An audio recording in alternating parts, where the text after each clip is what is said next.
मिर्जापुर में रविवार को जनसभा को संबोधित किया। इस दौरान उन्होंने विपक्ष पर जमकर हमला बोला। कहा कि पहले जनता माफिया से डरती थी, लेकिन योगी की सरकार में माफिया थर थर कांपते हैं। पीएम ने कहा कि याद करिए सपा का वो जंगल राज, बहन बेटियों का घर से निकलना मुश्किल था।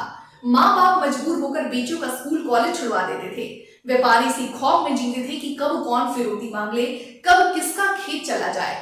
सरकार की जमीन तक पर माफियाओं ने महल खड़े कर दिए थे, लेकिन जब से योगी आए हैं माहौल ही बदल गया, मौसम बदल गया। अच्छे अच्छों की गर्मी उतारने में एक्सपर्ट हैं। उनके महलों की जगह गरीबों के लिए घर बन रहे हैं। बोलेंगे बताइए, क्या बोलेंगे? तो फिर वोट उसको ही देना चाहिए, नहीं देना चाहिए? उसको ही देना चाहिए, नहीं देना चाहिए? वोट बर्बाद करना चाहिए क्या? भाइयों और बहनों, इंडी गठबंधन वालों को देश अच्छी तरह जान गया है।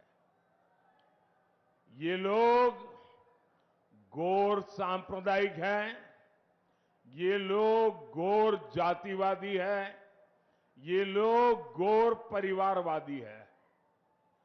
जब भी इनकी सरकार बनती है तो इसके आधार पर ही फैसला लेते हैं। अभी देखिए, यहां पर चुनाव हुए, हमारे यादव समाज में इतने होनहार लोग हैं, इतने होनहार लोग हैं, लेकिन उन्होंने अपने परिवार के लोगों को ही टिकट दिया, बाहर के एक भी को नहीं दिया। साथियों, इतने दशकों तक देश ने बम धमाके झेले हैं, आतंकवाद ने सैकड़ों जीवन तबाह किए हैं, और हमारे सपा वाले क्या करते थे? कानून व्यवस्था और समाजवादी पार्टी का 36 का आंकड़ा है। जो आतंकी पकड़े जाते थे उनको भी ये सपा वाले छोड़ देते थे। जो पुलिस अफसर इसमें आनाकानी करता था, सपा सरकार पुलिस वाले को सस्पेंड कर देती थी कि तुमने आतंकवादी को पकड़ा, क्यों, घर जाओ।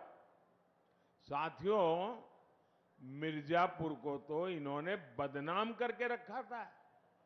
इन्होंने पूरे यूपी को, पूर्वांचल को माफिया का सुरक्षित ठिकाना बना दिया था। जीवन हो या जमीन, कब छीन जाए कोई नहीं जानता था। और सपा सरकार में माफिया को भी वोट बैंक के हिसाब से देखा जाता था। अब ऐसा नहीं है। अब हां, हमारे योगी जी और उनकी पूरी सरकार मेरा जो स्वच्छता अभियान है ना, उसको बड़ी बहादुरी से आगे बढ़ा रहे हैं। यहां पर यहां बराबर सफाई चली है। सपा सरकार में पहले जनता थर थर कांपती थी, अब भाजपा सरकार में माफिया थर थर कांप रहा है। भाइयों और बहनों, अपने वोट बैंक को खुश करने के लिए इंडी गठबंधन वाले, समाजवादी पार्टी वाले कोई भी हद पार कर सकते हैं। अब तो इनके निशाने पर हमारे देश का पवित्र संविधान भी अब इनके निशाने पर है।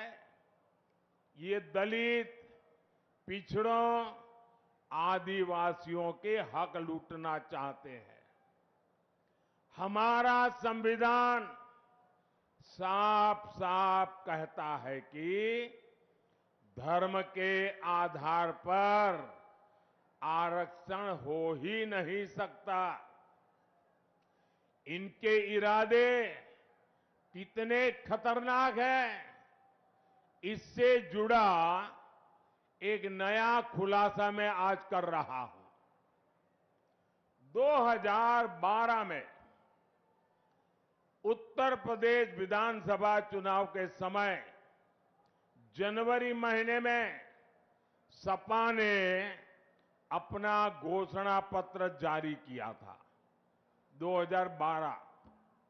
तब सपा ने अपने घोषणा पत्र में कहा था, जैसे दलितों को, पिछड़ों को आरक्षण मिला है, वैसे ही मुसलमानों को आरक्षण दिया जाएगा।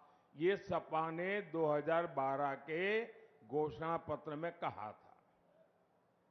सपा ने डंके की चोट पर कहा था कि वो इसके लिए संविधान तक बदल देगी। इसके बाद आप नीचे रखो भैया, पीछे परेशान हो रहे हैं। पहला आप अपने बेटे को कंधे पे बिठाए रखा, लोग परेशान हुए। अब आप दूसरे का चित्र उठा के ले आए, फिर लोगों को परेशान कर रहे हैं। इसके बाद 2014 के लोकसभा चुनाव में सपा ने फिर अपना घोषणा पत्र जारी किया। इसमें फिर सपा ने मुसलमानों को आरक्षण देने का ऐलान किया। देखिए इनकी आदत। और इतना ही नहीं, सपा ने घोषणा की थी कि पुलिस और पीएसी में भी 15% आरक्षण मुसलमानों को दिया जाएगा। आप कल्पना कर सकते हैं, ये लोग अपने वोट बैंक को खुश करने के लिए किस तरह एससी, एसटी, ओबीसी का हक छीनने पर तुले हुए थे। भाइयों बहनों, मैं भी आप में से कईयों की तरह अति पिछड़े समाज से निकल करके यहां पहुंचा हूं। मुझे उनकी पीड़ा मालूम है। पिछड़ों ने कैसी जिंदगी जी है वो मुझे मालूम है। उसको भी ये लूटना चाहते हैं। सरकार में आने के बाद इन्होंने अपनी मनमानी भी की, लेकिन मामला तब से सुप्रीम कोर्ट में फंसा हुआ है।